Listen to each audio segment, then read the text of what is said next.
Hola, ¿cómo están? A todos. Muy buenas tardes. Iniciamos la sesión mensual de la Academia Mexicana de Derecho Internacional Privado y Comparado. Antes de dar inicio, les recordamos que nuestro seminario anual se va a celebrar los días 8, 9 y 10 en Cholula, Puebla. El Hotel Posada Señorial será el lugar en donde se van a desarrollar las actividades de la academia. Les recomendamos que entren a la página de AMEDIP, en donde podrán consultar el programa definitivo y, por supuesto, podrán encontrar otro tipo de información diversa que atienda a la materia. Debo de pedirles de manera muy atenta a los asistentes que coloquen su nombre, correo, institución y lugar de procedencia para efecto de poder registrarla y poder tener un control de todos nuestros invitados. Quiero darles la más cordial bienvenida a el doctor Óscar Enrique Torres, que el día de hoy nos va a acompañar en la sesión mensual. El doctor Óscar va a estar con nosotros platicando con nosotros sobre el tema, perdón, Cari. Muy buenas tardes. El doctor va a estar hablando con nosotros sobre el tema, el uso del derecho comparado en 4 ámbitos de creación jurídica y el criterio de ajenidad.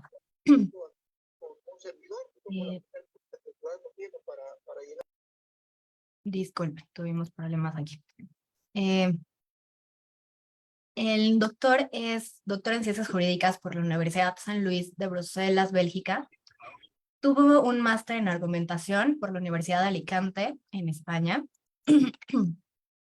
También una maestría en Derecho por la Universidad Católica de Louvain, de Bélgica, y es licenciado en Derecho por la Universidad Nacional Autónoma de México, de la cual se graduó con mención honorífica con la tesis La teoría interdisciplinaria de la ciencia jurídica de François Oates y Michael van de Croo.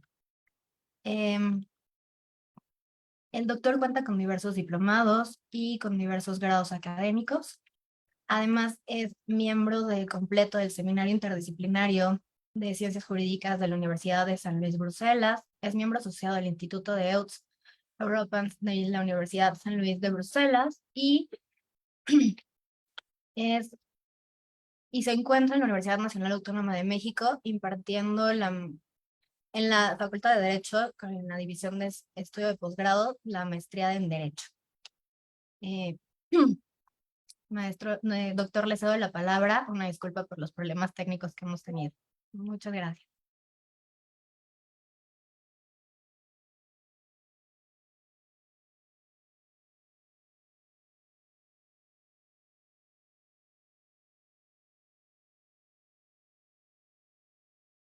Muy buenas tardes, tengan todos ustedes. Mucha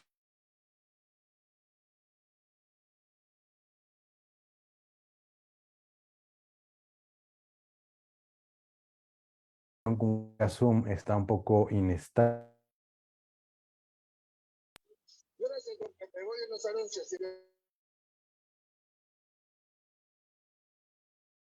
Por favor.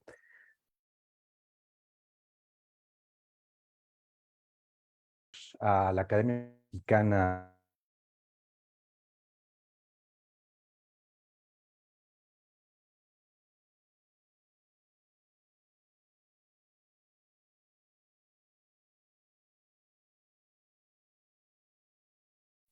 Estamos teniendo problemas de conectividad, doctor.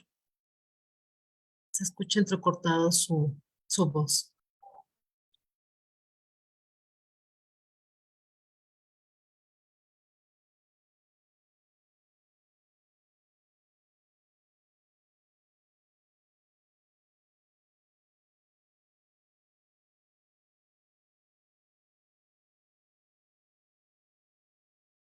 Lo escuchamos, doctor.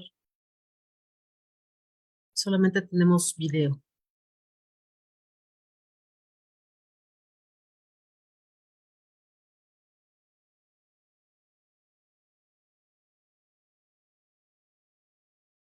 y ahora creo que sí se escucha, ahora sí me veo. Ok, ya, perfecto. Bueno, vuelvo a iniciar. Una disculpa por estos problemas técnicos que he estado experimentando.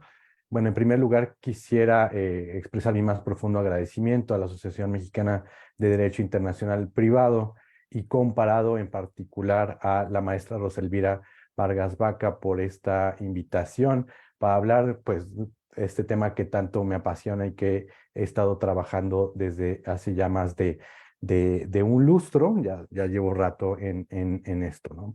El título de la charla del día de hoy, que espero yo que sea corta, sencilla y también concisa, es el uso del derecho comparado en 4 ámbitos de creación jurídica y sobre todo a hablar de un criterio que he estado trabajando estos últimos meses, que es el criterio de ajenidad. Para poder partir en esta plática, en primer lugar me gustaría explicitar un poco una confusión generalizada que se realiza entre el análisis de derecho extranjero o los análisis de derecho extranjero por un lado y por el otro lado los análisis de derecho comparado. Los análisis de derecho extranjero, desde mi perspectiva, pueden ser comprendidos como una descripción de un sistema jurídico, de una institución jurídica, de un derecho extranjero, es decir, de otro país, a partir de la adopción del punto de vista externo, es decir, aquel del observador que va a hacer esta descripción, pero que no va a suscribir a las reglas o al sistema jurídico que este mismo está describiendo. De tal manera que, por ejemplo, podemos hablar de un análisis de derecho extranjero realizado por un jurista mexicano cuando hace una descripción de alguna figura o institución, por ejemplo, el derecho de familia francés, las sucesiones en Suiza, el derecho de testamentos en España, entre pues otros muchos ejemplos. Los análisis de derecho comparado es algo un tanto diferente.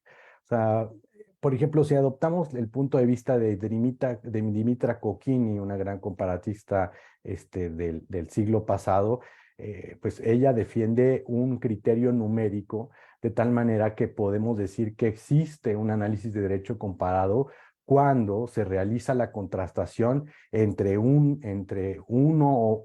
dos, perdón, o más sistemas jurídicos, derechos o instituciones. Es decir, de esta manera, un análisis de derecho extranjero, de un solo derecho extranjero, no es derecho comparado. Sin embargo, por ejemplo, si adoptamos otra posición como es la de Alessandro Soma, que nos habla del concepto de homologación, nos dice que la descripción de un solo derecho extranjero, es decir, la realización de análisis de derecho extranjero, sí tienen implícita una comparación, porque cuando el sujeto trata de abordar este derecho, pues lo hace haciendo referencia, para comprenderlo, haciendo referencia a sus propios conceptos o a sus propias instituciones de derecho nacional, de tal manera que si se da un contraste, aunque implícito, entre estos derechos. Creo yo que el criterio a retener, el más importante aquí, es el criterio de reflexiones comparativas explícitas, que es el que es adoptado por Konrad Zweig y Hein Kutz, estos dos padres del funcionalismo metodológico.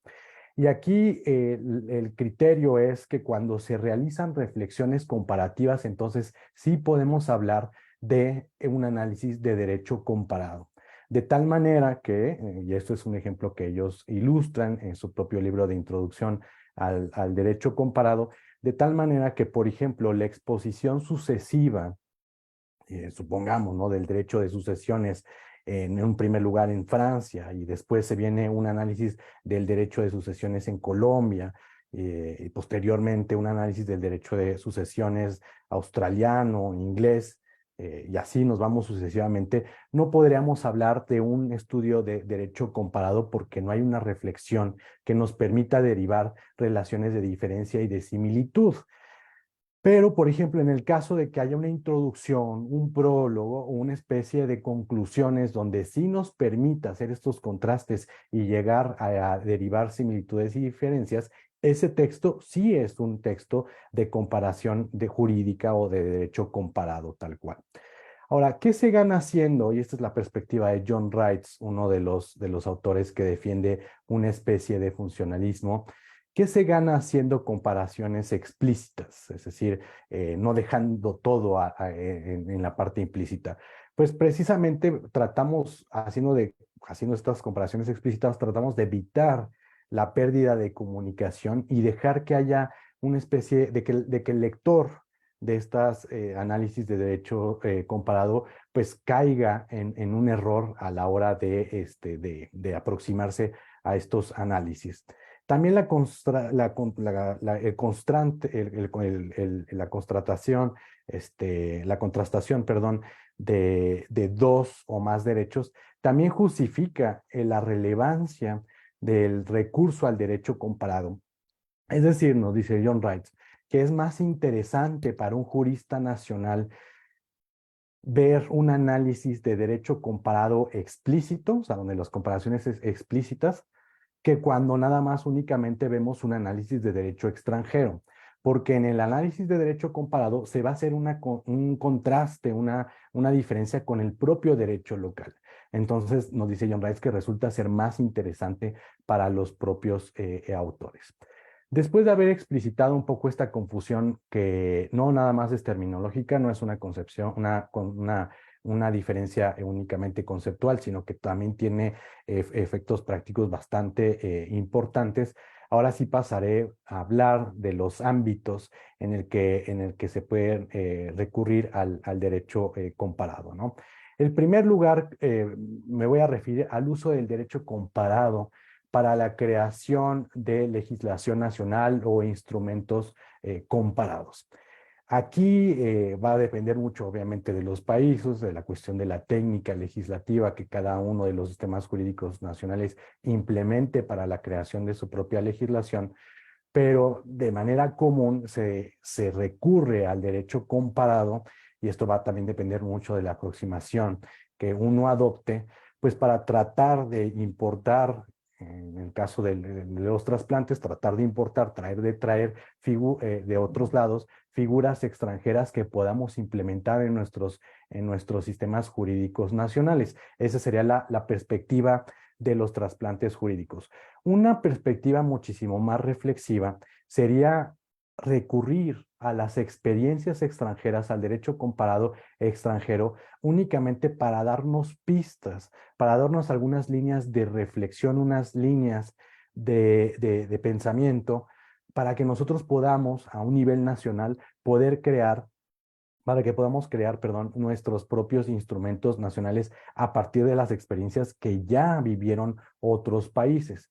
Esto no es para nada ininteresante, al contrario, me parece que la adopción de este punto de vista reflexivo termina siendo más adecuado a pues, una idea de que tenemos que también respetar las particularidades pues, del propio país, ¿sí? Y para esto me gustaría compartir una pequeña imagen con ustedes, nada más denme un minuto, donde quisiera yo exponerles la crítica de uno de los comparatistas contemporáneos pues, más importantes, que es Pierre Legrand. Pierre Legrand está ahorita actualmente dando clases en la Universidad de Kent. Él estudió en la Sorbona, en París 1. Y en su capítulo, tiene un capítulo en un estudio, bueno, una compilación, más bien una coordinación de artículos que él realizó junto con Simon Glaner y otros grandes comparatistas. Él realiza una crítica muy dura a la cuestión de los trasplantes jurídicos, a la cual pues yo me adhiero hasta cierto punto pues a esta idea, ¿no? Y aquí, como podrán ver en la imagen, nos dice Pierre Legrand que él no cree realmente en los trasplantes jurídicos, en la efectividad de los trasplantes jurídicos por la siguiente cuestión. Él nos habla desde un punto de vista culturalista y entonces nos dice, tenemos un sistema legal, un sistema jurídico uno, en el cual se encuentra o existe una cultura jurídica uno, una vez más, y esa cultura jurídica o ese sistema jurídico ha desarrollado una institución o derecho número uno. El problema es que cuando nosotros llevamos, nos dice Pierre Legrand, esta institución o derecho uno al sistema y lo insertamos como un trasplante a un sistema legal, a un sistema jurídico 2 que comparte una cultura jurídica 2. El problema es que nosotros queremos que esa institución pues funcione de la misma manera que funciona en el sistema jurídico 1 o en la cultura jurídica 1. Entonces, no nos debería de sorprender, nos dice Pierre Legrand, que cuando realizamos este tipo de tareas de trasplante, pues este nuevo institución o este nuevo derecho traído del extranjero adquiera un sentido distinto o a veces muy diferente del que tiene en el sistema jurídico número 1 o en el sistema en la cultura jurídica número 1, es decir, su sistema jurídico de origen. Porque para que funcione de la misma manera, para que haya una similitud al 100%, como dos gotas de agua entre esta nueva institución que nosotros importamos del extranjero, nos dice Pierre Legrand, tendríamos que traer todo el sistema jurídico del que proviene esa institución jurídica y también la cultura jurídica de ese sistema legal para que funcione de la misma manera. Entonces, ya no habría una diferencia si traemos también el sistema jurídico y la cultura jurídica de origen, si también la traemos para que funcione esa figura que ya habíamos importado previamente, pues entonces ya no habría una diferencia entre el sistema jurídico 1 y el sistema jurídico 2. Estaremos hablando del mismo sistema jurídico, ¿no? Entonces, él cree, o él es uno de los autores que cree pues llamémoslo así, o no cree en el éxito de los trasplantes jurídicos. Voy a dejar de compartir pantalla, ¿sí? El segundo es el uso del derecho comparado para la creación de instrumentos nacionales. Pero antes de pasar a este punto, quisiera yo también retomar la idea porque uno cuando ve los estudios legislativos que hace en México, algunos, bueno, las dos investigadoras que efectúan estos trabajos para el Senado y también la Cámara de Diputados, pues nos damos cuenta de lo que pues, en su mayoría lo que realizan estas investigadoras es una especie de derecho, análisis de derecho extranjero. O sea, cuando uno empieza a ver y analizar los trabajos que realizan, pues dices, bueno, ¿dónde están las reflexiones comparativas? Entonces, aquí la idea es que dentro de la técnica legislativa, como una especie de propuesta, no hecha al azar, sino habrá que tomárselo muy en serio, aquí la propuesta de técnica legislativa es hacer realmente explícita la comparación a la hora de realizar investigaciones de otros derechos extranjeros y no nada más presentar a lo mejor un cuadro comparativo, ya lo veremos más adelante, un cuadro comparativo o nada más la sucesión, una exposición sucesiva de sistemas jurídicos. Creo yo que la técnica legislativa podría nutrirse de mejor manera cuando las comparaciones son más explícitas. Paso entonces al segundo punto, que es el uso del derecho comparado para la creación de instrumentos nacionales, ¿sí? Cuando hablamos y me voy a regresar un tantito, cuando hablamos de la creación de derecho nacional y el recurso al derecho comparado, muchas veces no es tan explícito qué tanto se llevaron a cabo análisis de derecho comparado, de derecho extranjero, para poder crear el instrumento nacional. Ahora, en el derecho internacional sí es más explícito el derecho perdón, los trabajos de derecho comparado. La idea aquí, como ustedes ya bien saben, los fines del derecho comparado que se adoptan aquí es precisamente la universalización. Muchas veces también hablamos de la armonización en ciertas materias. Es decir, a partir de la existencia de un núcleo común de las cosas que tenemos, podemos darle legitimidad a este efecto o más bien esta construcción armónica de un derecho internacional o la construcción universal de ciertas figuras, ¿sí? Además, la parte de la legitimidad aquí es muy importante porque no se trata de darle legitimidad a los movimientos universales, a los movimientos armónicos, no es una legitimidad política, sino más bien es una legitimidad intelectual. Y me refiero sobre todo cuando se consideran en estos movimientos, pues al derecho nacional propio. Es decir, para nosotros los mexicanos, para los franceses, para los belgas, sería muchísimo más legítimo, ¿sí? el recurso a la armonización, a la universalización, cuando se toma en consideración nuestros propios derechos nacionales, ¿sí? Cuando no se toma en consideración nuestros propios derechos nacionales, se duda hasta cierto punto de la legitimidad de un movimiento unificador, de un movimiento armónico o de un movimiento de universalización, ¿sí?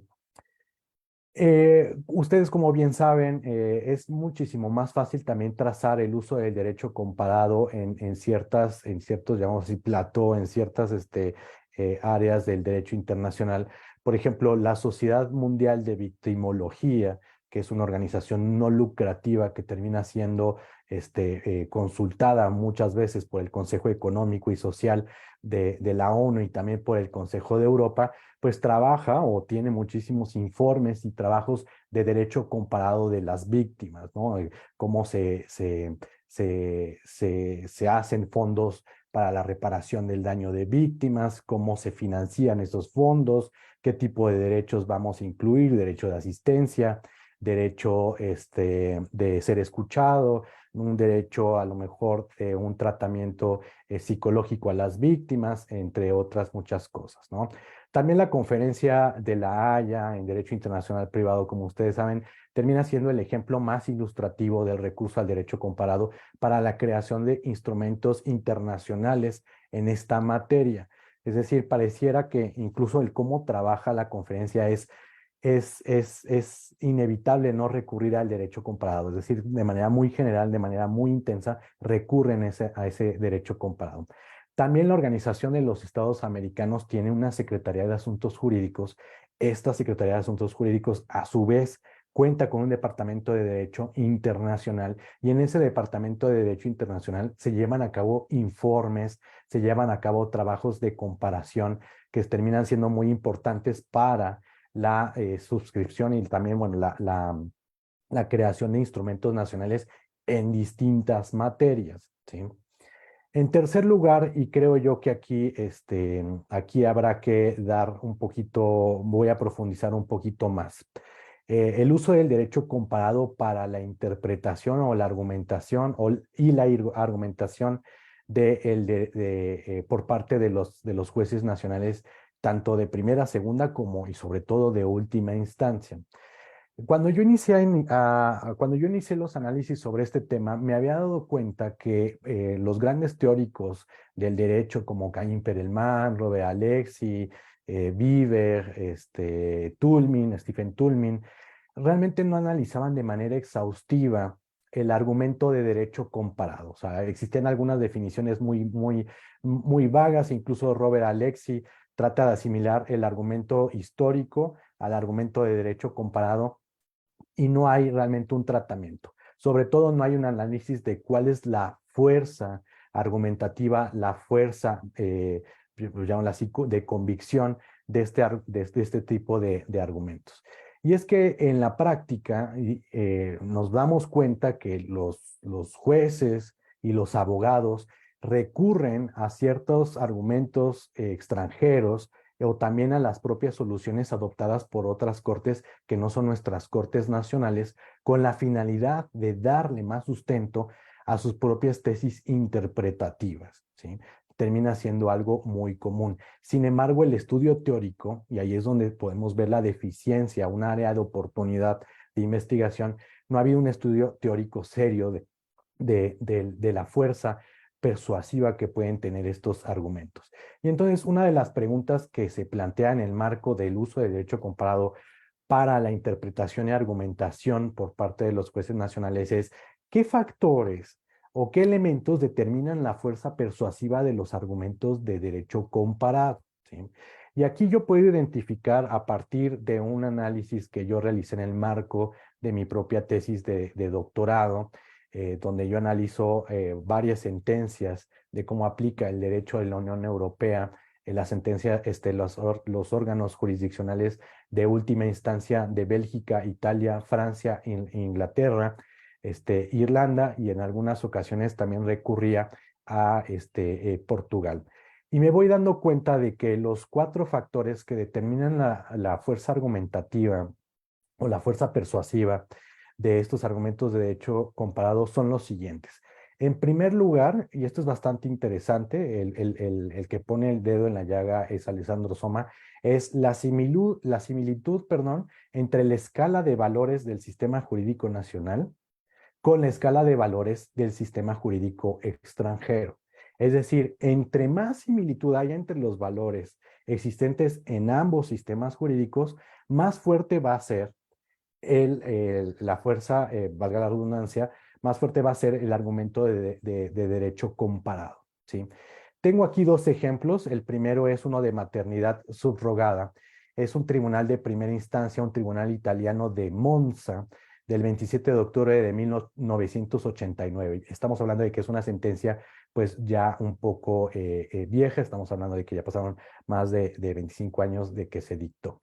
Y aquí los abogados de la parte argumentaban que en los Estados Unidos pues ya existía la figura de la maternidad subrogada, que se regulaba de esta manera, y pues presentaban algunos argumentos para que el Tribunal de Monza pues pudiera adoptar su propia tesis interpretativa y que los abogados ganaran este caso muy relevante. Sin embargo, el juez del Tribunal de Monza sí estableció en su propia sentencia que la escala de valores existente en Estados Unidos, donde la maternidad subrogada se da de una manera muchísimo más liberal, era completamente diferente a la escala de valores existente en Italia de finales de los años 80. O sea, todavía una Italia muy arraigada a los valores católicos cristianos, ¿no? O sea, entonces ahí el argumento de derecho comparado de los abogados, pues no terminó teniendo la fuerza persuasiva que ellos esperaban, porque los valores no eran compartidos entre Estados Unidos e Italia. El segundo sería la Corte, bueno, sería más bien la Suprema Corte del Reino Unido, que ya no se llama House of Lords desde principios o mediados de los años 2000, cita de manera muy recurrente a algunas jurisdicciones nacionales. Cita, por ejemplo, a Canadá, a Nueva Zelanda y a Australia. Y entonces cuando uno se da cuenta del por qué cita a estos países o a las cortes constitucionales o las supremas cortes de estos países, te das cuenta que lo hace porque la escala de valores entre estos países es la misma o es muy parecida, muy similar, perdón, con la del Reino Unido. Porque finalmente Canadá, Nueva Zelanda y Australia pertenecen al common law, comparten esta escala de valores, comparten una visión más o menos parecida.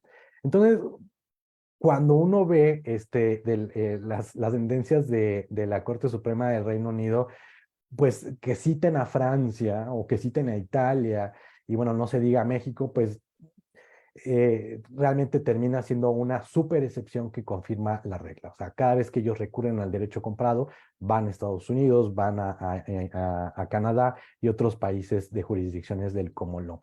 El segundo factor que me resulta bastante interesante es la influencia o el renombre de del corte o tribunal extranjero. Es decir, cuando nosotros empezamos a ver cómo recurren los jueces nacionales al argumento de derecho comparado, pues vemos que pues es de manera muy seguida, pues y citan a las sentencias de la Corte Suprema de los Estados Unidos, a las sentencias canadienses, a las sentencias de la Corte de Casación francesa, incluso de la Corte del Consejo Constitucional francés, a la Corte Suprema del Reino Unido y también al Tribunal Constitucional alemán. Es un renombre que se ha construido a lo largo del tiempo, o sea, es decir, ya sea en función de su longevidad o también de, pues llamémoslo así, de la originalidad del propio razonamiento judicial que estos llevan a cabo. ¿Okay? Hay otros países que pues no tienen esa suerte, de tal manera que, por ejemplo, pues citar a alguna corte nacional africana, pues no termina siendo o no termina teniendo la misma fuerza persuasiva que haber citado a los Estados Unidos y otras grandes cortes. Ojo, pero sí hay excepciones, porque por ejemplo, si nosotros en materia de eutanasia traemos o verificamos o analizamos cuál ha sido el razonamiento que la Corte Constitucional, que tiene dos sentencias muy importantes, ha adoptado en esta materia, pues podríamos justificar o podríamos decir, yo estoy viendo a Colombia porque precisamente es de los primeros países latinoamericanos, si no es que el primer país latinoamericano, pues en haber despenalizado la eutanasia vía jurisprudencial, ¿sí? Entonces, el recurrir a una corte pues relativamente pequeña, que pues, no tiene la misma longevidad, no tiene el mismo éxito, el mismo renombre que una corte como la canadiense, la estadounidense y sobre todo la alemana, pues termina siendo justificado por el hecho de que pues, fue el primer país latinoamericano, ¿no? El ejemplo número 2 me parece que viene dado desde el propio México, no digo nombres, no digo tampoco sentencias, pero, por ejemplo, esta idea del constitucionalismo transformador que se ha utilizado por algunos ministros de la Suprema Corte de Justicia de la Nación viene por parte de la Corte Constitucional Sudafricana.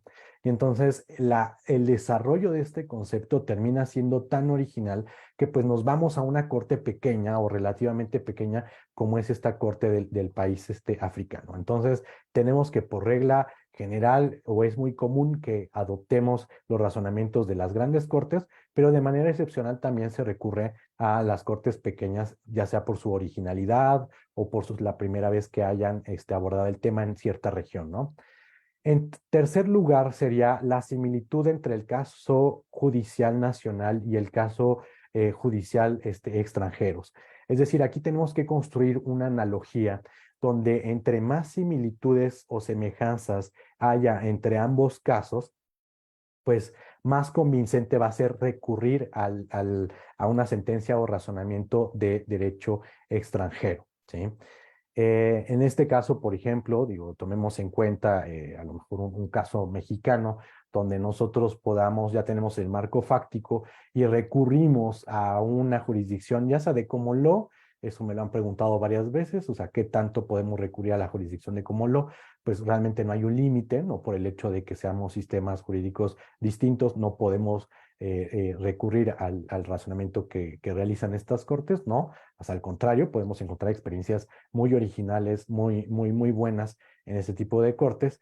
Y entonces nosotros hacemos esta analogía del caso 1, el marco fáctico que nos enfrentamos en México y el marco fáctico con el cual ya se enfrentó la jurisdicción nacional. Y entonces vemos que entre más similitudes haya de manera fáctica, pero también de manera en el punto de vista jurídico, pues más persuasiva va a ser la importación de la solución o el traerse esa solución o el razonamiento jurídico de esa corte extranjera. Y finalmente, la cuestión de las ventajas y desventajas que presenta la solución adoptada por un tribunal o corte extranjera. Aquí llegamos a percatarnos de que a mayores desventajas o a menor performancia o bajo rendimiento, pues menor será la fuerza persuasiva de recurrir a una sentencia o algún razonamiento llevado a cabo por una corte extranjera. Pero si a ellos muchas veces razonamos de esta manera, si hay muchísimas ventajas, si hay un rendimiento muy alto, si hay una performance también muy alta, entonces el recurrir a una sentencia, a una solución de un caso extranjero, pues termina teniendo una fuerza persuasiva muchísimo mayor que cuando tiene muy poca o una baja performance. En cuarto lugar, y regreso al ámbito de creación jurídica, es el uso de derecho comparado para la creación de políticas públicas. Me parece aquí que una vez más tenemos que adoptar la idea del enriquecimiento o el fortalecimiento de las políticas a nivel nacional a partir de los contextos o de las experiencias que ya han vivido otros países con políticas más o menos similares. Sin embargo, aquí sí hay que tener muchísimo cuidado de tomar la cuestión práctica, el contexto en el que se vive un país. Y aquí quisiera hacer un ejemplo de espejo respecto a nuestro propio sistema jurídico mexicano. Y también a lo mejor me voy a aventurar a hacer una mini comparación con el sistema jurídico belga, ¿sí? Cuando un estudiante de derecho, de maestría, de doctorado, quiere analizar cuáles han sido las políticas criminales, por ejemplo, en Bélgica en los últimos 23 años, o sea, del 2000 para acá, yo siempre les digo que las políticas criminales en Bélgica son adoptadas por un colegio de procuradores, es decir, son los jefes de los parques, de los ministerios públicos, los que se reúnen a lo largo de una mesa para poder establecer qué delitos se van a perseguir de manera muchísimo más automática o oficiosa que otros. Entonces, por ejemplo, uno de los grandes delitos que se persigue de manera más intensa o con más vehemencia es aquellos que tengan que ver con el terrorismo o el narcotráfico en los puertos, por ejemplo, en el puerto de Amberes o en el puerto de Brujas, que ya ha habido ciertos problemas con cárteles mexicanos y cárteles colombianos, ¿no? Mientras que, por otro lado, algunos delitos, como es el robo a casa de habitación, robo a arma no armada, pues no se persiguen como con tanta intensidad o con tanta vehemencia como los otros.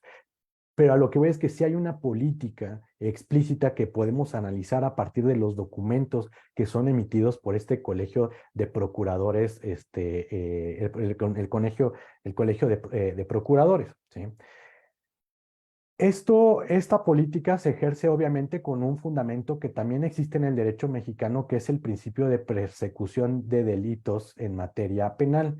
Es decir, finalmente el MP puede decidir qué delitos persigue con más vehemencia y cuáles no con tanto afán o con tanta intensidad, porque evidentemente una figura de Ministerio Público, si la pensamos de manera absolutista o en términos absolutos, pues no puede perseguir todos y cada uno de los hechos delictivos que ocurren en un país. Entonces tiene que haber una clasificación. Para eso está el Colegio de Procuradores que realiza estas políticas de criminales de persecución penal, ¿sí?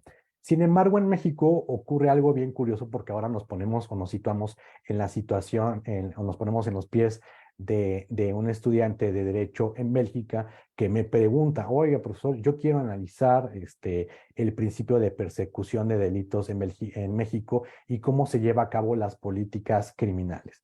Y entonces aquí evidentemente no tenemos un colegio de procuradores que dicte las políticas de manera explícita en un documento, las políticas de persecución de los delitos, ¿sí? Pero entonces tenemos que llevar a cabo, digo, a pesar de que no existe esto como documento, hay que tomar en cuenta o en consideración la práctica de los propios ministerios públicos a la hora de decidir qué delitos sí se persiguen con mucha vehemencia y cuáles no. Y platicando con grandes penalistas mexicanos, uno se da cuenta que, por ejemplo, el principio de persecución, el principio de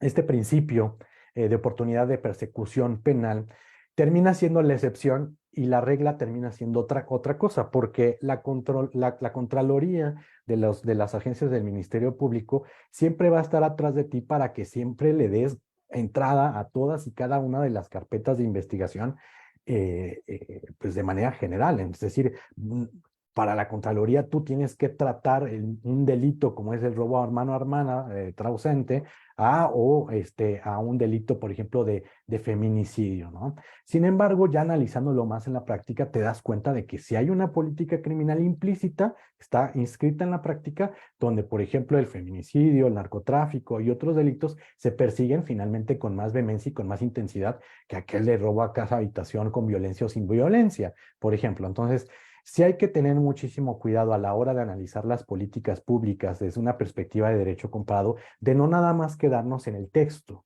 lo que está en el papel, sino también analizar las propias prácticas que se realizan a partir, o que las propias prácticas que dan lugar a estas políticas, este tipo de políticas, ¿sí? Finalmente, y aquí ya quiero cerrar, no sé qué tanto tiempo me queda, la verdad es que yo utilizo el micrófono y puedo seguir hablando muchísimo tiempo más. No sé si me puedan indicar qué tanto tiempo me queda para cerrar, bueno, para seguir desarrollando esta ponencia. Oscar, comentábamos que entre 45 o 50 minutos estaríamos bien. Ah, ok, perfecto. Ya me queda como unos 15 minutos, ¿no? Más o menos, o sea, Más o menos. es algo así, ¿no? Y ahora, en mi segundo punto, lo que quiero abordar aquí es ya la segunda vez que hablo sobre este criterio de ajenidad. O sea, la primera vez fue la semana pasada en la Fundación Álvaro Armas en Sao Paulo, donde yo propuse este criterio, ¿no? Para poder hablar o abordar este criterio de ajenidad, a falta de un mejor nombre, yo le llamo de ajenidad, pero ya me dijeron que también de independencia puede sonar muy bien, ¿no? O de extranjería, pero pues ahí volvemos a caer en cierto error que yo trato de denunciar. Para ello tengo que distinguir entre el razonamiento comparativo y la comparación en sentido estricto, o sea, una comparación que se inserta dentro de los estudios o de los análisis de derecho comparado. El razonamiento comparativo puede ser entendido sencillamente en términos muy fáciles como el proceso intelectual que consiste en derivar diferencias y similitudes mediante la construcción de ciertos criterios de comparación. Gráficamente, esto se ilustra, y aquí voy a compartir una vez más pantalla, esto se ilustra a partir de una tabla comparativa, es decir, no sé perdón, si se ve, ¿sí? Se ve aquí el cuadrito, Sí. muy bien, tenemos una comparación entre la legislación, la jurisprudencia y la doctrina a partir de este razonamiento comparado. Estos criterios que se encuentran a la izquierda son mis tertium comparationis, es decir, los criterios de referencia a partir de los cuales yo voy a derivar las relaciones de similitud o de diferencia, y tenemos, por ejemplo, fuente de derecho, autor, objetivos, destinatario, ¿sí? Ya decimos legislación, si es una fuente de derecho formal, sí. Jurisprudencia, bueno, ahí está un poquito, va a depender de los países, pero bueno, también es fuente formal del derecho. Y la doctrina, pues en México no, pero en otros sistemas jurídicos como el derecho internacional sí llega a ser fuente de derecho, ¿no? Tenemos el autor, etcétera, etcétera. Entonces, este razonamiento comparativo se puede ilustrar con la ayuda de esta tablita, ¿sí? El derecho comparado, o sea, ya la comparación en un sentido estricto, enmarcada en un estudio de derecho comparado, ya estamos hablando de un proceso que implica no nada más realizar razonamientos comparativos, sino también la elección de un método de comparación. Estoy pensando en el método funcionalista, en el método fáctico, método culturalista, la teoría de los formantes, de Sacco, por ejemplo, así como un trabajo de justificación muy fino del recurso al derecho comparado. Es decir, ¿qué te va a aportar a ti el recurso del derecho comparado dentro de una investigación, por ejemplo, ¿no? Y también la justificación muy pormenorizada de los países, es decir, ¿por qué tú en una investigación elegiste a Estados Unidos, a Francia y supongamos Países Bajos y no a otros países que a lo mejor pueden llegar a ser más interesantes? Entonces, hay un trabajo de justificación aquí muy pormenorizado, o se tiene que dar, al menos en el ideal, de manera pormenorizada.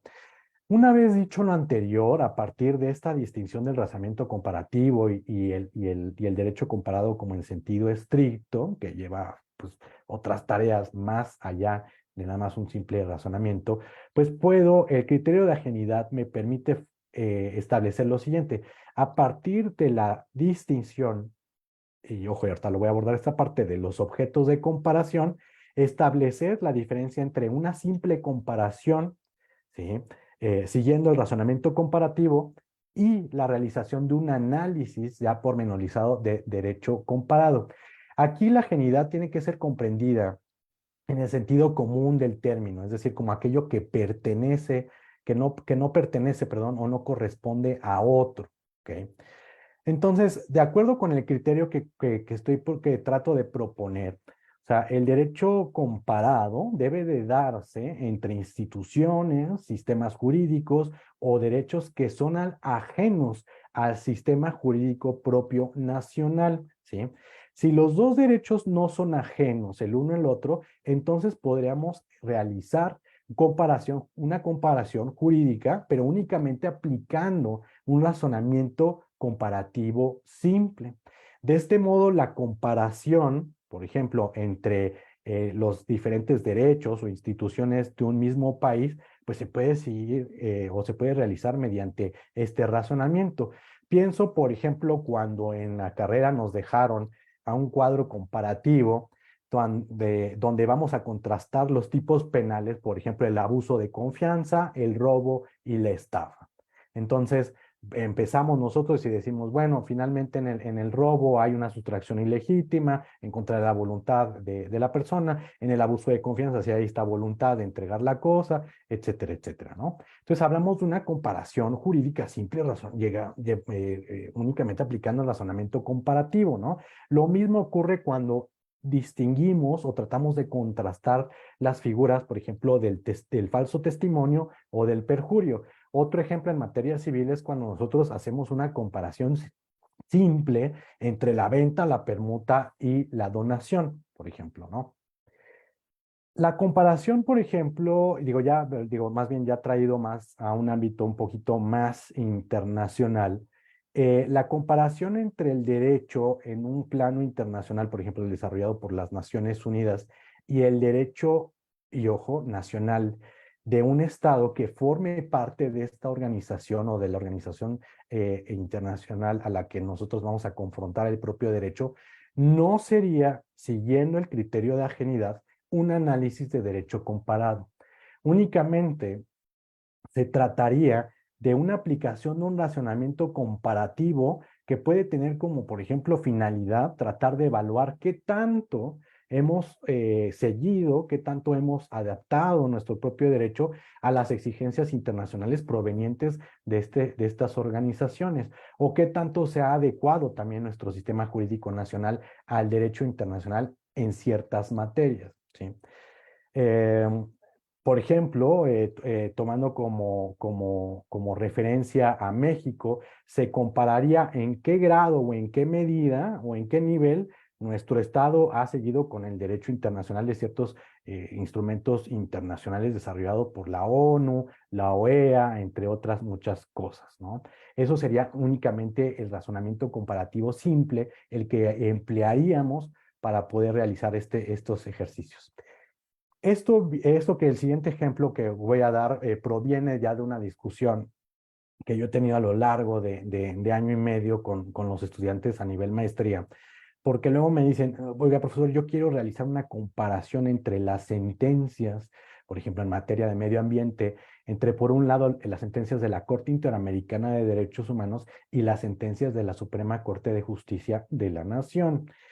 Siguiendo con mi criterio de ajenidad, no sería este trabajo uno estrictamente de derecho comparado, sino simplemente compararíamos qué tanto México, qué tanto la Suprema Corte de Justicia de la Nación ha seguido con los criterios desarrollados por la Corte Interamericana de Derechos Humanos, y entonces se emplearía únicamente el razonamiento comparativo simple. O sea, no recurrimos a un derecho comparado, ¿sí?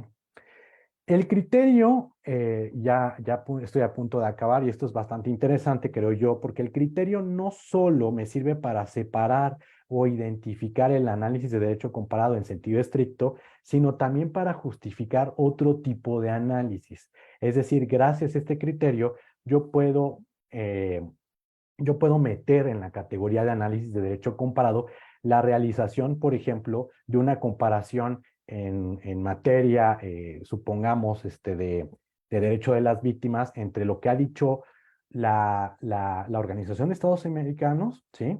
Con lo que ha dicho o desarrollado el Consejo de Europa y también con lo que ha dicho la Unión Europea. ¿Por qué? Porque los tres sistemas jurídicos supranacionales son, bueno, en el caso de la Unión Europea y en el caso del Consejo de Europa, son ajenas uno a la otra. O sea, en un plano internacional son completamente distintos. Uno no corresponde al otro, ¿sí?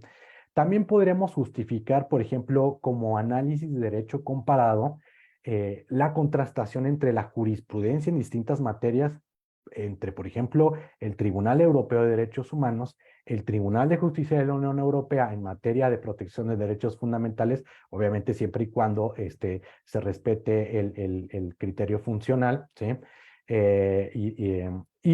La Corte Interamericana de Derechos Humanos en cualquier materia. Idem, o sea, lo mismo, ambos órganos, estos tres órganos jurisdiccionales son ajenos uno al otro, entonces sí nos permiten llevar a cabo un derecho comparado de acuerdo al criterio de ajenidad.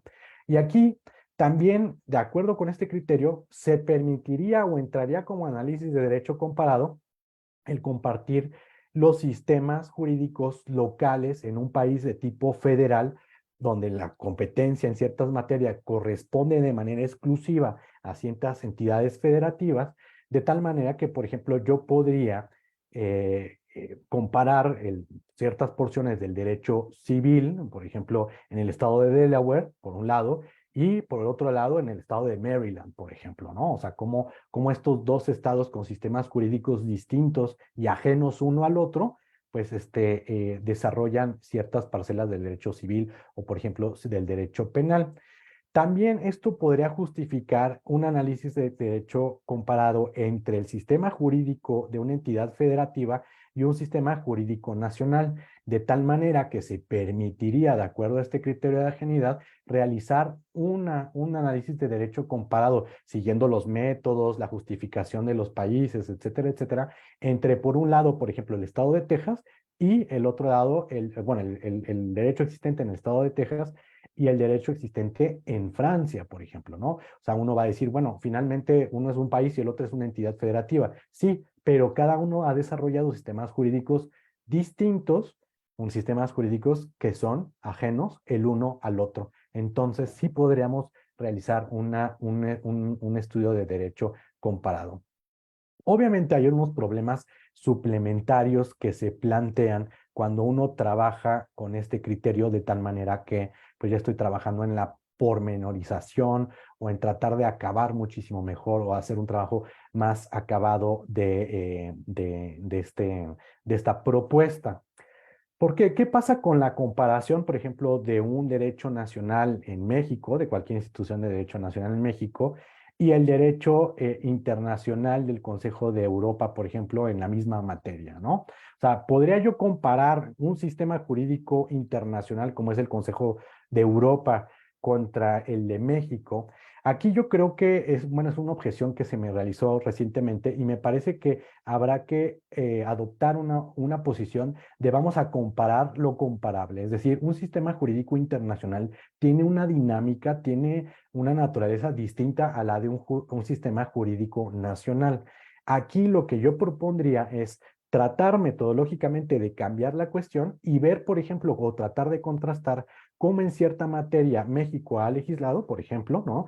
El derecho mexicano, contra cómo ha legislado el derecho italiano en esa misma materia, siguiendo o tomando en consideración lo que el Consejo de Europa le ha dicho respecto a esa materia. Entonces, ahí ya podremos decir, tenemos cuando recurrimos al derecho italiano, cuando lo analizamos lo contrastamos con el mexicano, eh, tenemos que ver qué tanto ha influido el Consejo de Europa dentro de ese derecho italiano. Entonces, va a haber una especie como de tour, ¿no? Como una especie de curva, o sea, una especie de justificación por la cual podamos ir a ver Consejo de Europa, pero también, pues, siempre trayéndolo a dos estados diferentes, que es Italia y cómo ha implementado el derecho del Consejo de Europa el Estado italiano, y después contrastarlo con el mexicano, ¿no?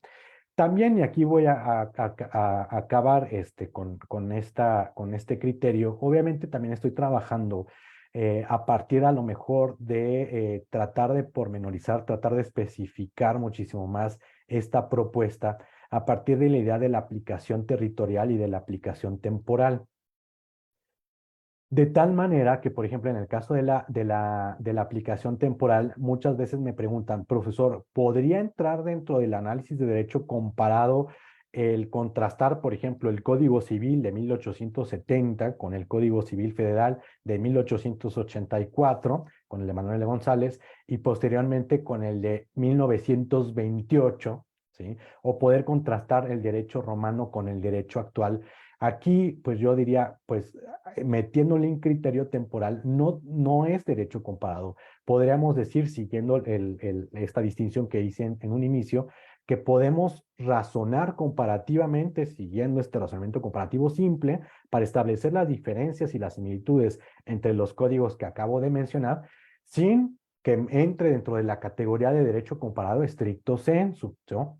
También otra de las pistas, y esto se lo robo un poquito al derecho internacional privado, es poder justificar el comparar un derecho extranjero cuando yo me doy cuenta que para aplicarlo en mi propio país requiero de una regla de reenvío de derecho internacional privado. Si no requiero de una regla de reenvío de derecho internacional privado para aplicar el derecho de otro sistema jurídico a mi propio país, entonces ahí no se cumplirá el derecho, el criterio de ajenidad. Es decir, en otras palabras, el criterio de ajenidad también puede ser trabajado a partir de la existencia de una regla de derecho internacional privado, donde me dice, bueno, tú juez nacional puedes aplicar este otro derecho, el derecho francés, por ejemplo, y ahí ya puedo decir, el derecho extranjero, el derecho francés, el derecho extranjero francés es ajeno a mi propio derecho porque para poder aplicarlo en el sistema jurídico nacional necesito esta regla de reenvío. Si no existiera esta regla de reenvío y hubiera la posibilidad de aplicarlo, entonces ya no se cumpliría con el criterio de ajenidad. Pues bueno, muchísimas gracias de verdad por su atención. Espero pues que no haya sido bastante aburrida esta charla. Espero haberla hecho bastante amena y pues agradecería muchísimo sus comentarios profundos desde su punto de vista, tanto de comparatistas que son, como de privatistas en Derecho Internacional Privado. Muchísimas gracias. Muchísimas gracias, doctor. Antes de que abra el periodo de preguntas y respuestas, quiero agradecer la presencia de los alumnos de la maestría en Derecho Internacional Privado y Comparado de la Universidad Central de Venezuela, que gentilmente siempre tienen a bien acompañarlos. Sé que para ellos es muy importante este tema, pero asimismo quiero agradecer a dos personajes que dentro del derecho mexicano han abordado estos temas.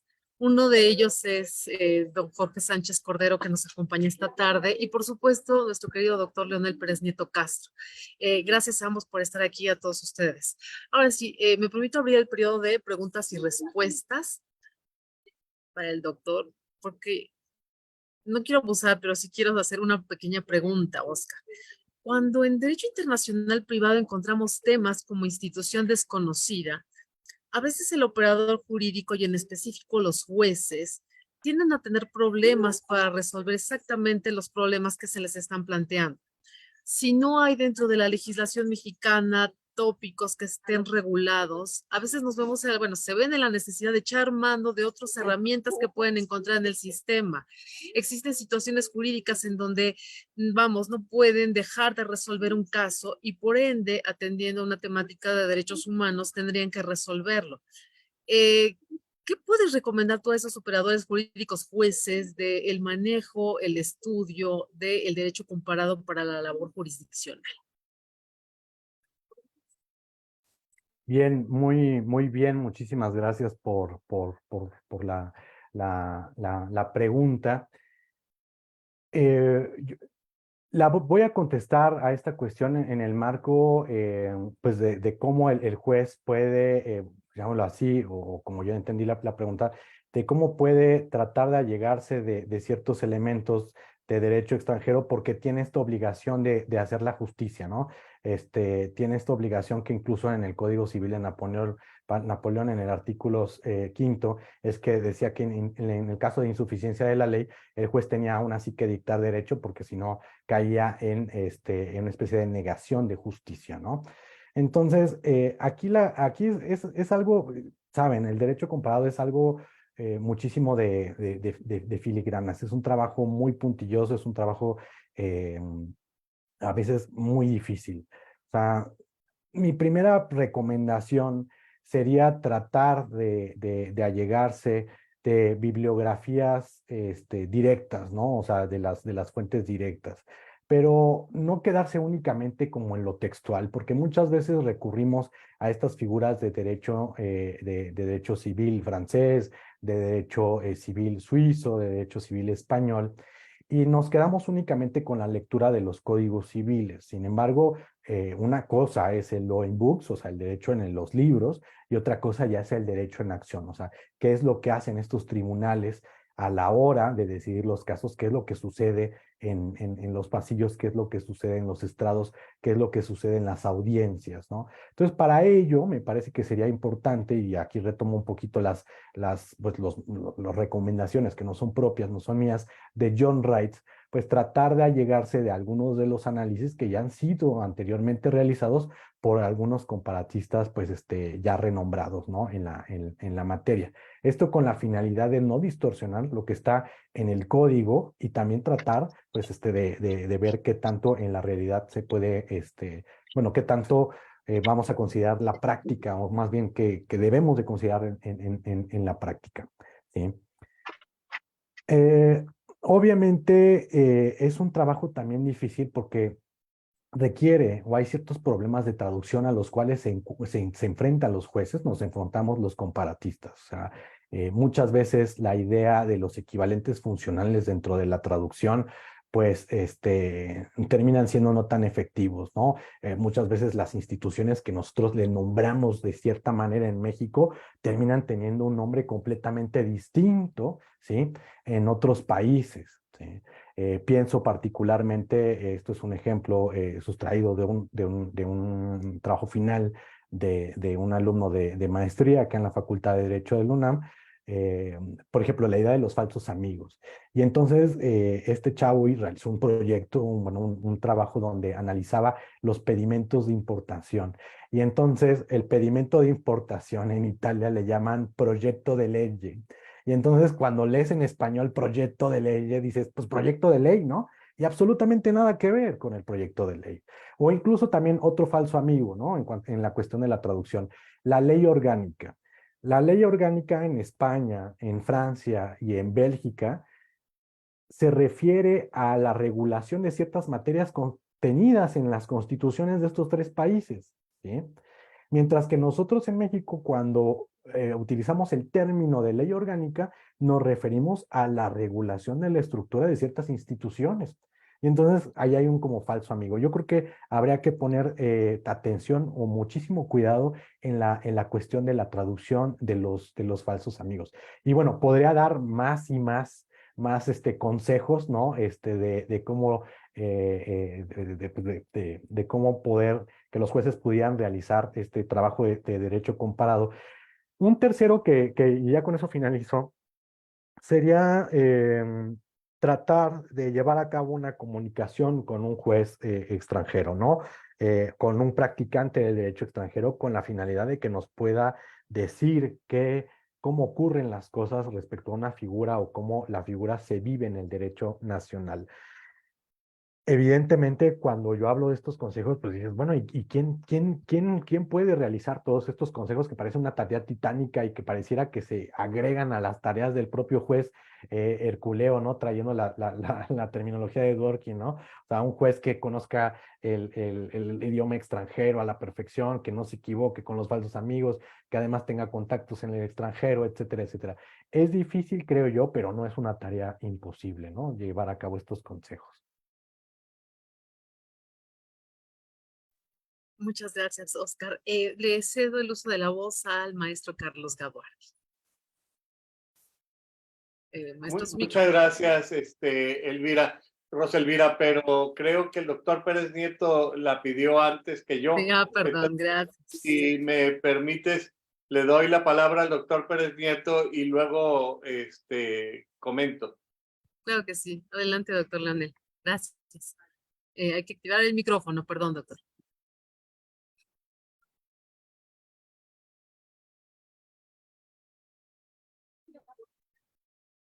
El micrófono, doctor.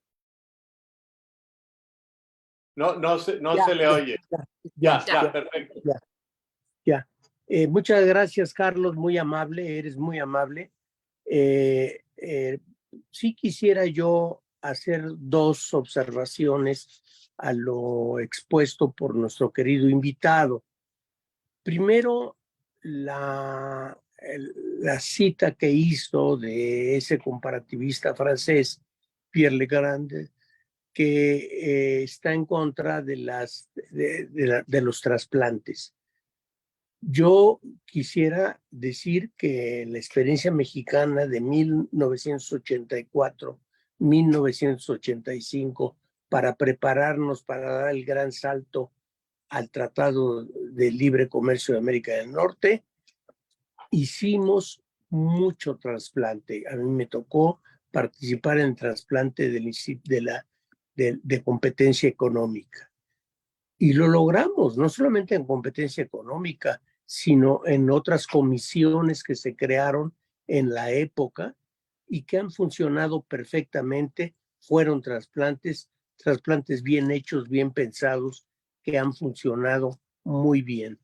Y luego otro comentario. Nosotros en México hemos tenido, en este trabajo que siempre hemos hecho de derecho comparado, hemos tenido las leyes modelo y otros instrumentos que nos han permitido, incluso desde las propias convenciones, nos han permitido insertar en el orden jurídico mexicano disposiciones de ese derecho internacional y ha ayudado a su modernización. El derecho mexicano es un derecho que necesita una modernización diaria por esta entrada que estamos haciendo ya de manera amplia hacia Norteamérica. Muchas gracias. Sí, No en sé primer si, lugar, Perdón, perdón, Carlos, no sé si el doctor va a hacer algún comentario, el doctor Ascar, antes de que te cedamos el uso de la voz. sí, perdón, sí, cómo no. rápidamente, 2 minutos. Agradezco profundamente, doctor Leonel Pérez Nieto, las observaciones y sobre todo provenientes de un renombrado internacionalista en materia de derecho internacional privado, como lo es usted. Y yo por eso decía que me ascribía parcialmente, porque creo que en ciertas materias, como es la materia mercantil y financiera, los trasplantes jurídicos tienen una efectividad muchísimo mayor que cuando hablamos de un trasplante jurídico, por ejemplo, en materia penal o en materia familiar. Tengo el ejemplo de las audiencias. Me pareciera que soy penalista, pero realmente no soy penalista. Muchas materias me interesan, tengo otros ejemplos, ¿no? Pero aquí el de las audiencias de aclaración de alegatos en materia penal. Tenemos el Tribunal de Alzada. A partir de la reforma del 2008 se instaura el Tribunal de Alzada, que permite a la hora de contestar la sentencia de un tribunal de primera instancia en materia penal, pues cuando metemos el escritor podemos solicitar una audiencia de aclaración de alegatos. Entonces, esta audiencia de aclaración de alegatos fue una importación directa, fue un trasplante jurídico del sistema jurídico penal oral estadounidense.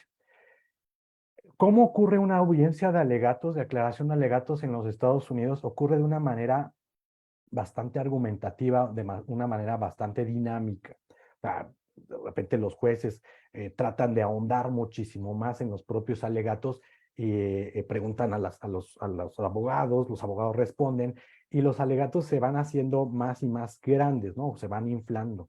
Sin embargo, el cómo ocurre la audiencia de aclaración de alegatos aquí en México termina siendo un ejemplo muy, muy, muy ilustrativo de cómo cuando no compartimos una cultura jurídica, pues la importación de una figura legal, pues termina teniendo un sentido diferente, porque la audiencia de aclaración de alegatos aquí en México no permite agregar más alegatos, no permite de los que ya estaban en en el propio escrito, número uno, y número dos, ocurre de una manera muy sencilla. O sea, el juez nada más dice, ¿quiere aclarar alegatos? Sí. Ah, bueno, dime cuál es la aclaración que quiere hacer. Quiero aclarar este punto. Ah, perfecto, muchísimas gracias. Se acaba la audiencia, cerramos la computadora y ahí nos vemos. Entonces, termina teniendo un significado o una dinámica distinta de la que sí tienen los Estados Unidos, que es una dinámica más argumentativa, muchísimo más, más dinámica, ¿no?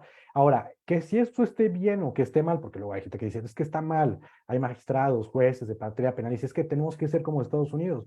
No, o sea, finalmente así ocurre la audiencia de declaración de alegatos en México, no pasa nada, las cosas siguen caminando y está bien, o sea, no, realmente no pasa nada. Pero creo yo que los ejemplos que da sí son muy ilustrativos de cómo sí funcionan los trasplantes jurídicos en una materia como lo que es mercantil, financiero y bancario, donde precisamente tenemos que tener las mismas figuras entre muchísimos países para que el flujo de dinero, el flujo financiero, el flujo mercantil, pues fluya, valga la redundancia, y ocurra de una mejor manera. Muchísimas gracias de verdad por sus comentarios, doctor Leonel Pérez Nieto. ¿Ya? Listo, adelante, por favor. Ok, muchas gracias. Bueno, en primer lugar, felicitarte por tu conferencia. Yo creo que el éxito de una conferencia se mide en el impacto y en la capacidad que tiene el conferenciante de generar ideas y cuestionamientos en la audiencia, y Si ese es el estándar, pues yo diría que tu conferencia es un éxito. Dicho esto, yo me he dedicado empecé a estudiar comparado en el 70 y me he dedicado al ejercicio y el estudio de derecho comparado desde hace 40 años. Mi concentración es geográficamente la América del Norte y sustancialmente el derecho civil, mercantil y procesal. Dicho esto, yo quisiera marcar varias cosas. Me imagino que el extranjerismo performancia que tú utilizas constantemente, que eso es una voz de origen latino, ¿verdad? Propia del idioma francés y del inglés, pero que no existe en español, se refiere al nivel de penetración, efectividad y eficacia de una determinada institución. Quiero entenderlo esto porque ya ves que cuando actúan también dicen el performance o performance, como tú quieras. Puede significar varias cosas.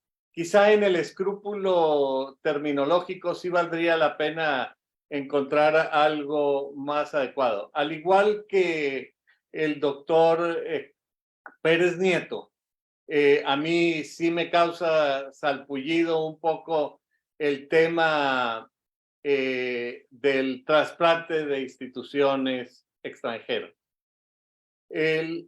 Sobre todo considerando que todo el derecho mexicano es un trasplante. Aquí no hay ni hubo. Bueno, quizá hubo derecho autóctono, pero lo eliminamos. Ahorita es una hibridación. Y es lógico que cuando tú cruzas limones y naranjas o tienes limas, y cuando mezclas caballos y burros, puedes obtener mulas o burciélagos que le llaman. ¿Qué quiero? A mí me queda claro que en materia penal, después de horas y horas de ver los mejores programas de abogados, pues terminaron con la reforma esta un poco extraña. Pero una vez que tú insertas una institución extranjera de cualquier origen en un ambiente distinto, siempre florece. Y siempre trata de inculturarse. Y me parece que el derecho comparado debe estudiar esto metodológicamente y también haciendo uso de, a falta de mejor término, la performancia. Dicho esto, quiero comentar que la jurisprudencia en México es un trasplante, que la Constitución entera es un trasplante, que el fideicomiso, que ha sido muy exitoso en México, es un trasplante. Y así podemos revisar muchísimas instituciones en el derecho administrativo, el Tribunal Fiscal, el Tribunal de Justicia Administrativa es un trasplante. Es decir, la jurisprudencia francesa ha tenido mucha influencia en el derecho, el desarrollo del derecho administrativo mexicano, español, etcétera. Entonces yo creo que hay que tener más apertura. Desde el punto de vista jurisdiccional, yo me he ganado la vida con el derecho comparado.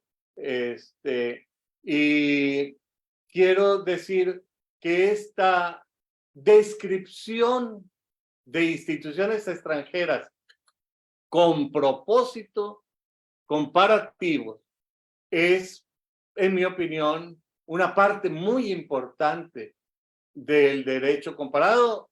Una gran autoridad en esta materia, René David, y aunque él parece que no se dio cuenta de lo grande de sus logros, Leontín Jean Constantinesco, a que puedes leer en francés o en alemán, el idioma que más te guste, habla muy ampliamente sobre este tema. Finalmente, si tu tesis es un documento público, ojalá que nos pudieras compartir la liga porque a mí me interesaría leerla. Muchas gracias y muchas felicitaciones. Ojalá hubiera más gente como tú. Muchísimas gracias de verdad por sus pues, invaluables comentarios. Yo creo que seguiría la pista de tratar de hacer una distinción analítica entre como el trasplante, porque pues si bien siguiendo un poco el razonamiento que usted está realizando, por ejemplo, podemos llegar a establecer que el derecho francés de la Edad Media pues también fue una especie de trasplante, ¿no? Del derecho romano, ¿no? Y así de otros, podemos referirnos así de la misma manera a otros sistemas jurídicos. Creo yo que sí sería no muy interesante realizar una precisión ahí terminológica de qué sí entra como trasplante jurídico y qué no entra como trasplante jurídico. Yo creo que sería una buena, digo, tomando en cuenta su consejo, sería una buena pista la que me está dando. Y sí, claro, performancia, creo que me evidencia un poquito el hecho de que pues en los estudios de maestría y de doctorado los hice en el extranjero, en el idioma francés, y entonces utilizo muchísimo este extranjerismo de la performancia, ¿no? Entonces creo que usted tiene razón, tengo que elegir un término pues más español para poder describir esa realidad. Le agradezco enormemente por sus comentarios. Muchas gracias. Muchas gracias a ambos. Y cerramos con broche de oro. Doctor Carlos Odriozola, la escuchamos.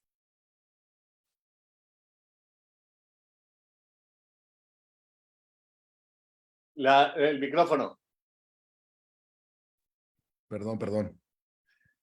Muchas gracias, Roselvira. Buenas tardes a todos. Mi grado todavía sigue siendo el de maestro, puesto que mi tesis doctoral todavía no la termino. Espero hacerlo algún día.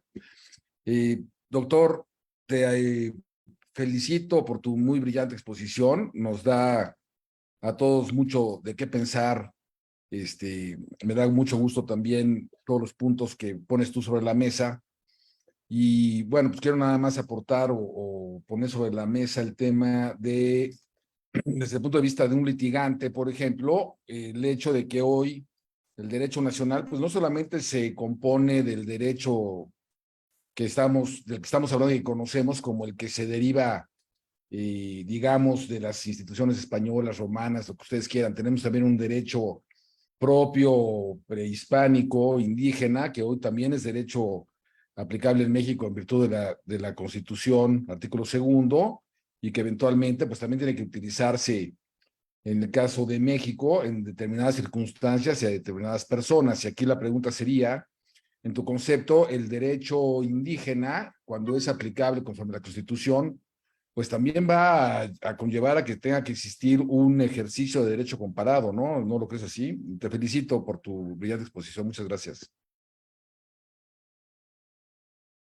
Sí, muchísimas gracias de entrada por esta también apreciable pregunta. Precisamente me hizo pensar en algunas cosas que tengo que incluir en la exposición, porque creo yo que hay como dos elementos dentro de la propia cuestión, ¿no?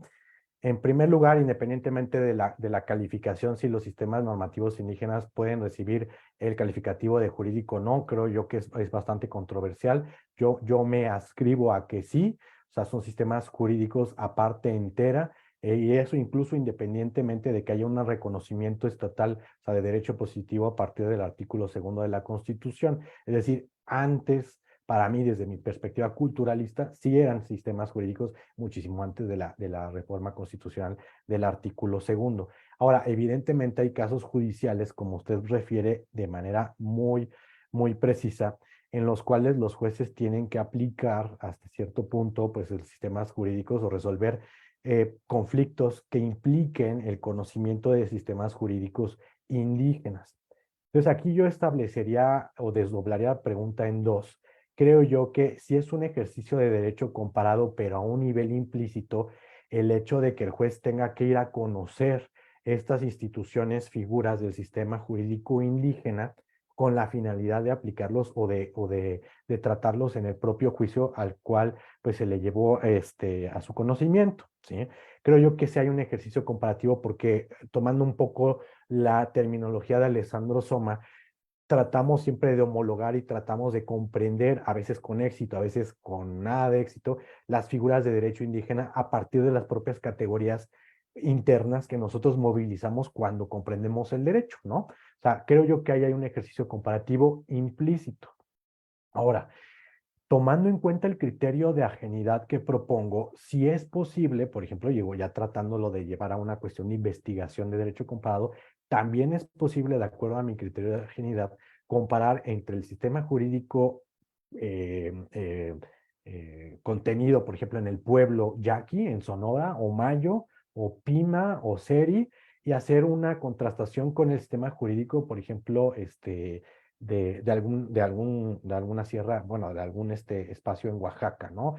A lo mejor con los pueblos triquis, digo, tomando otro ejemplo, que con los lacandones, etcétera, etcétera. Es decir, si es posible llevar a cabo un análisis de derecho comparado porque las herramientas del propio derecho comparado, funcionalismo, por ejemplo, metodológico, teoría de los formantes, pues pueden ser aplicados a estos estudios. Entonces, la respuesta sería sí, doble, o sea, sí, de que se realiza una contrastación, una comparación implícita por parte del juez, y también sí, sí podemos comparar sistemas jurídicos indígenas gracias al criterio de ajenidad que estoy proponiendo. Muchísimas gracias. Gracias. Muchas gracias, maestro Resola. Doctor, muchísimas gracias por habernos acompañado en esta sesión. Sin duda ha sido muy enriquecedora para todos los que hemos tenido la oportunidad de escucharle. Y no puedo dejar también de agradecer a quienes nos acompañaron en esta ocasión. Ya mencionaba a los alumnos de la Universidad Central de Venezuela. También agradezco mucho la presencia de los profesores de la Facultad Libre de Derecho de Monterrey, de la Universidad Autónoma de Querétaro, del Centro de Investigación y Docencia Económica, de la Facultad de Derecho de la UNAM y también a un invitado que tuvimos de Bolivia. Muchísimas gracias por habernos acompañado. No omito de recordarles que ya tenemos encima el seminario de la Academia Mexicana de Derecho Internacional Privado y Comparado. Visiten nuestra página porque ahí tienen toda la información que necesitan. Nuevamente, muchísimas gracias. Hasta la próxima. Buenas tardes.